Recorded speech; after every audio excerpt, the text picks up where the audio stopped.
magandang araw sa inyo. Welcome back sa channel natin. Doon sa nakaraan nating video,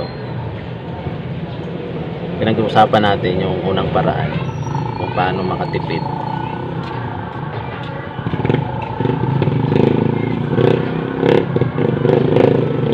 Yung unang paraan kung paano makatipid sa pagtatayo ng sarili mong bahay. Tatayo ang dream house mo. So napag-usapan natin doon at na-recommend ko sa inyo yung DIY, do it yourself. Tryhin mo na. Kung may konti ka lang na alam, may skill ka na konti at alam mo yung proseso ng paggawa, pagtatayo ng bahay mula pag-layout ng foundation, alam mo yung bakal na mga gamitin, alam mo paano maghalo ng simento, okay, gaano kalaki na bakal lang gamitin mo, okay, para marunong ka gumawa ng anelyo. Huwag kang mag-alala kung hindi ka ganong marunong o wala ka ganong alam, o mag-umpisa ka na ngayon. Napakarami nag-upload sa YouTube, dito mismo sa YouTube, sa mga Facebook, nagturo kung paano mag-DIY ng sariling bahay. So yun yung napag-usapan natin nung nakaraan. Okay, yung pinaka matipid na paraan na pagtatayo ng bahay, ikaw na mismo may-ari ang gagawa. Kumuha ka na lang ng katulong, taghalo mo, tagahatid ng halo mo. Okay, yun lang ang babayaran mo. Yan, yan ang recommendation ko, pinaka matipid na paraan sa pagtatayo ng bahay. Dito sa pangalawa natin video, ito yung pangalawang paraan para makatipid ka. Okay, dito kailangan nyo magtanong. Okay, huwag kayong magtanong. Maraming nagtatayo dyan ng mga kapitbahay mo, basta dyan sa lugar nyo, sa barangay nyo, ng mga bahay, mga simple house. Okay, tanungin mo, sabihin mo, kumuha ba kayo ng building permit? Lalo na kung bahay mo malayo naman sa city, itatayo mong bahay mo ay medyo malayo naman sa city.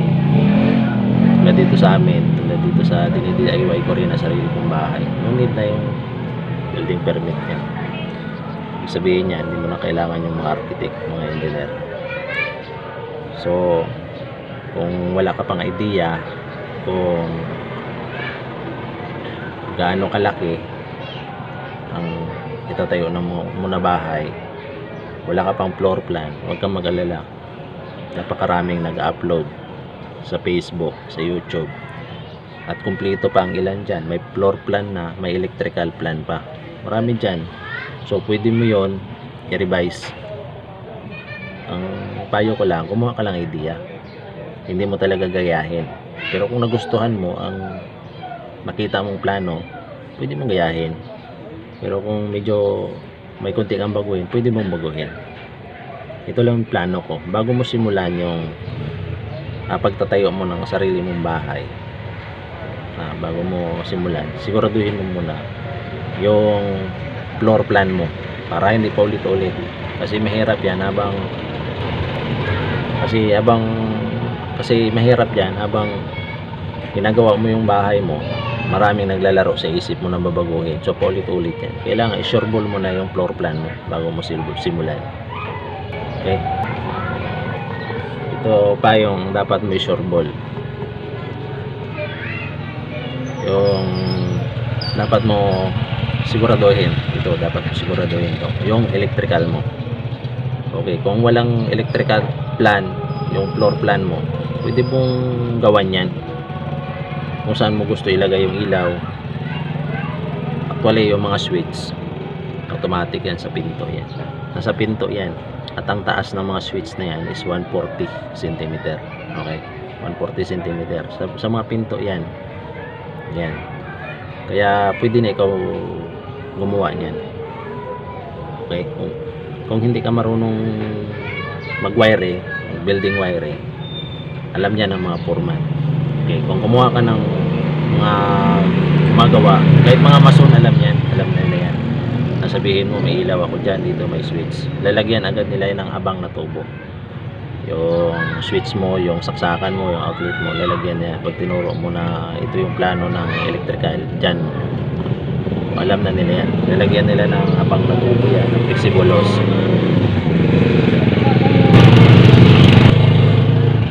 Yan yung sinasabi ko na i-sureball mo, siguraduhin mo na hindi mo na babaguhin yung floor plan mo, hindi mo na babaguhin yung electrical plan mo. Ay, nagkamali ako, kailangan dito pala yan. Yan, hindi yun yan, kasi aksaya sa oras yan, aksaya sa panahon, aksaya sa trabaho. Masasayang ka kasi imbis gagawin mo na yung ibang bagay doon, gagawa na yung karpintero mo doon sa isa, nagtitik-tik pa siya kasi binago mo yung plano mo. Kaya dapat siguraduhin mo yan. Yung mga plumbing mo, abangan mo na rin yung tubo sa lababo mo. Okay, siyempre nakaplano na yung septic tank yan bago mo umpisahan yung bahay mo. Okay, kaya yan dapat yung mga i-sure mo, kasi sayang ang panahon pag binago mo yun, ang daming masasayang. Kano agad yung labor ngayon ng karpintero. Imbis doon na siya sa isang part gagawa, ay nagtitik-tik pa siya doon, o dahil sa binago mo yung plan. Kaya para makatipid ka, tatlong paraan. Magtanong ka muna kung kailangan ba dyan building permit sa lugar ko. Dito sa amin, dun sa bahay na pinapagawa ko, hindi na kailangan, diba?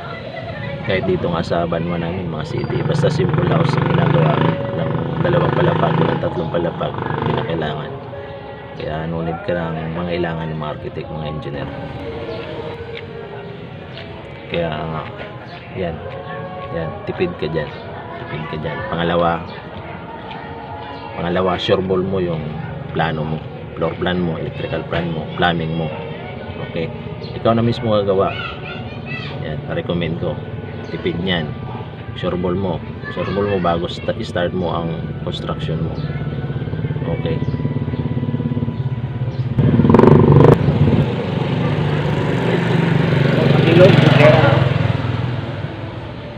at yung pangatlo, ikaw mag-manage. Kung kukuha ka man ng karpintero, siguraduhin mo na may alam sa electrical. Kumuha ka ng mason, siguraduhin may alam sa electrical, para abangan niya na ng mga tubo yung pagdadaanan ng electrical. So yun lang, yun, tatlong paraan ngayon, makakatipid ka. Okay, sa susunod nating mga video, tingnan pa natin kung paano tayo makatipid. Marami pang paraan para makatipid tayo ng halos mga 50% sa pagpapatayo natin ng bahay. Hindi ka ba yung mag-tukakon? Ha? So sana malaking tulong to sa inyo, lalo na dun sa mga nagtitipid, paplanong magpatayo ng bahay. Siyempre mahalaga ang pera, gusto natin makatipid din kahit paano. So huwag niyong kalimutang subscribe ang channel.